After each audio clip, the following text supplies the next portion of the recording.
кыргыз элим кырдаалга байланыштуу кайрылып турабыз. Кырдаалда өзүнү окко тутуп, эл каарманы болуп, мезгилсиз дүйнө салып кеткен Алтынбек уулу Үмүтбектин жаркын элесине жазган ырым бар эле, ошону окуп коеюн. Эч бирине ботом деп боздобосун. Ал мончоктой бото кетти кош айтып. Ал мончоктой бото дүйнө салганы, уткан жүрөк зыркырады канады.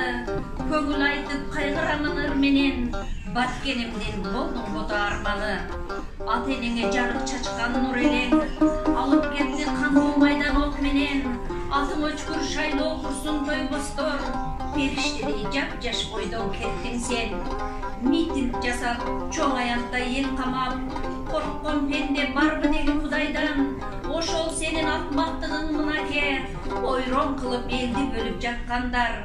Кудурушуп тойбодуңар уурулар, куттуу элди бөлүп тоноп жаттыңар.